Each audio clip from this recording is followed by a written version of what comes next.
Merry Christmas, yeah. Merry Christmas. Welcome back, my friends. You're watching more videos here on TTBurger 8, and I am Tony, also known as TTBurger 8. Welcome to another video here, as we are continuing with the rest of these videos of the year. Last time we looked at the worst games of the year 22, and my worst games of the year 2022, and now we're going to look at the best games of the year 2022. And we got 10 games here to show you all, with number 1 to 10, 1 being the least best, and number 10 being the best one of the bunch. Before I get started, I want to shout out to Friggin' HD and Sub-Zero MX for King Mac, Lost Best Hyperlamnia, Brickles Go Stateside, Black Healer, Meg, Griffin Puff, Law the Homie RJ, Red Hood Assassin, the Sensational No Gent, Okajigo, Rockstar Pool 69. Check all their channels out, because they're awesome and they make good content for sure.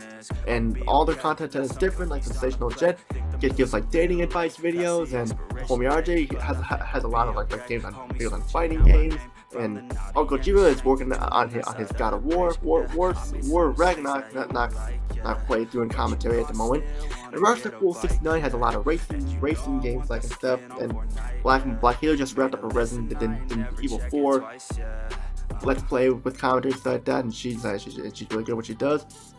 So that the Hyperlamnia does a lot of Twitch games, does that on Twitch TV, and check her out too, because she's awesome as well. It's definitely one of my best friends on YouTube. And Brickles Go Stateside have a lot of stuff from when they lived in Britain out to America. And Meg's does stuff about like her journey through college. And Griffin Puff does a lot of Let's Plays and stuff. And more and stuff. And also Red Hood Assassin 2 just has a lot of interesting gameplay videos as well with God of War on as well.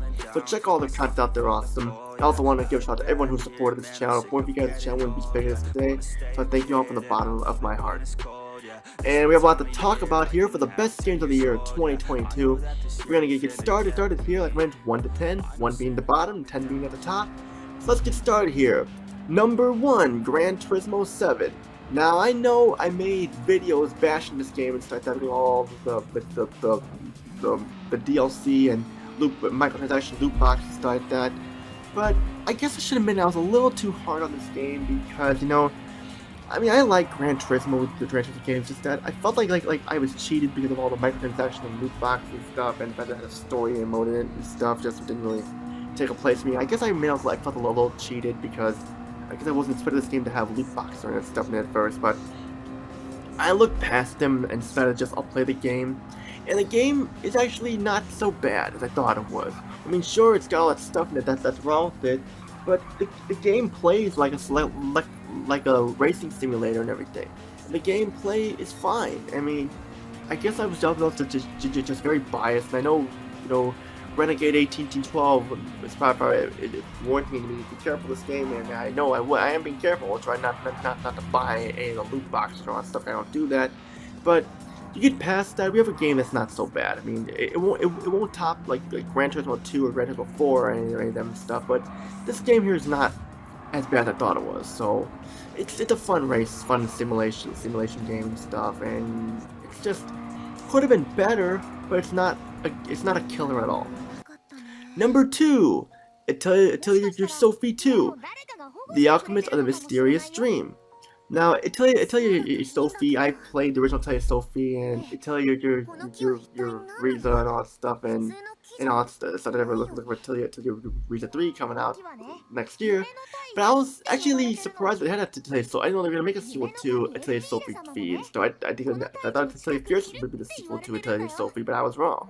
So we continue where Sophie left off, like after she left town and everything like that, and she's grown up now, and you know. So I kind of follow those the same with the Atelier games, but I know a lot of them are similar now, but it's that it's the gameplay and the story and the graphics and everything is what makes them playable and such.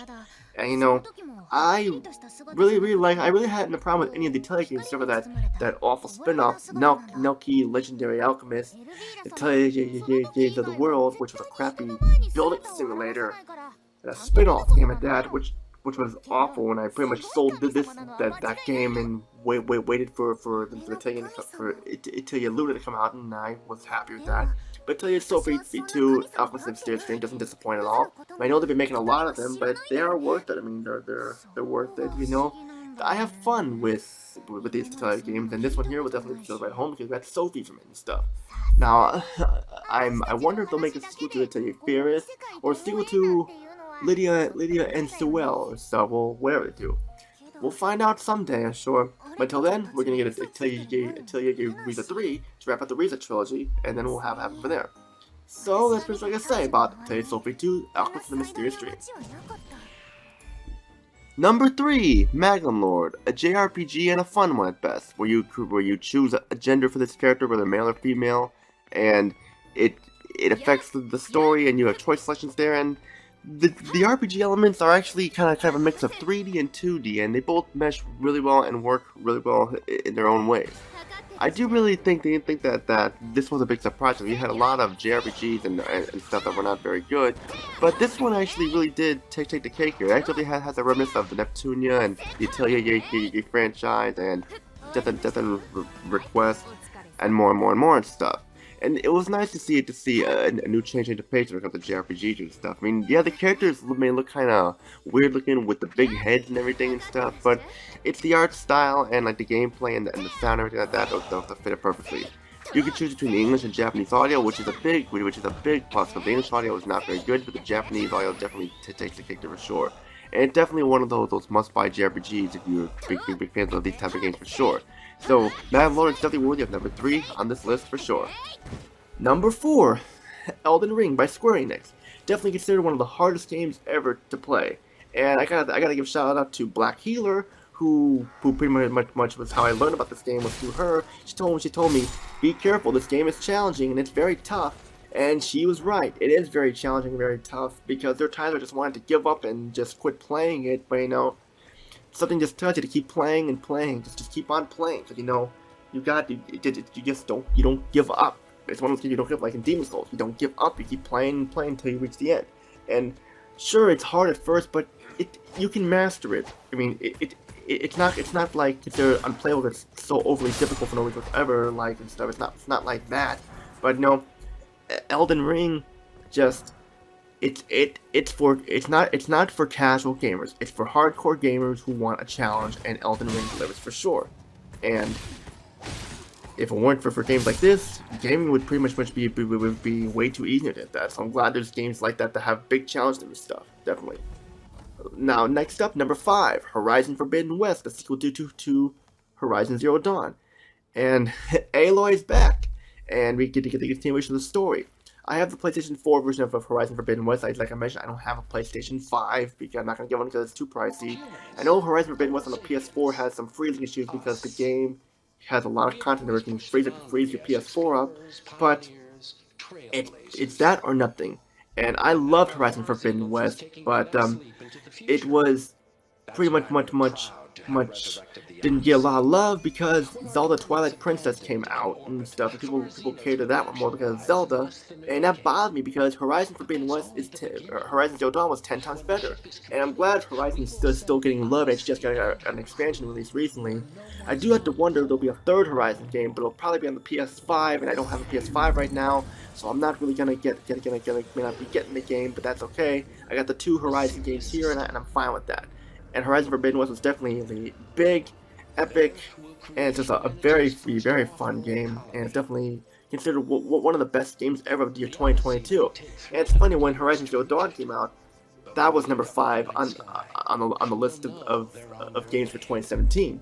So that was actually really funny that I have it as number 5 on this list here. So it's good to see Aloy back for action and more. Let's continue. Number 6, Stray. A game where you play as a stray cat.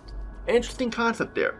I like the idea. Considering we had games like dogs like that on PS2, like Grand Theft Auto with a dog, so even though these are 2 totally different things, it's nice to play as a cute little cat and stuff. It's kind of cute to play as a stray cat with puzzles and stuff and everything. You know, this game first came out digitally, but then it came out physically, and I got the PS4 version. It's only because I don't have a PS5, like I said. But you know, both the versions look similar, so you're not really missing out on like some loading times and stuff here and there. But that's all it is. But Stray, though, I was looking forward to this game, and I'm actually glad it's as good as I thought it was going to be, because it's definitely worth it. Because it's not really like games where the main character is a cat and stuff like that. Yeah, you got movies like Cat's Eye where it stars General the Cat and stuff. That's a horror movie, not a game. But it's just nice to play as a cute little orange cat and stuff. A stray cute little orange cat. And I love animals, so hey, that's why I liked it there. Number 7, The Quarry, which is the spiritual successor to Until Dawn. This game, like Until Dawn, is a game that plays like a movie / TV series, and it follows these teenagers who are stuck at summer camp and stuff because of a curse of Hackett's Quarry, with like the camp consul Chris Hackett and stuff like that, played by David Arquette and stuff, which was one of his first video game appearances there.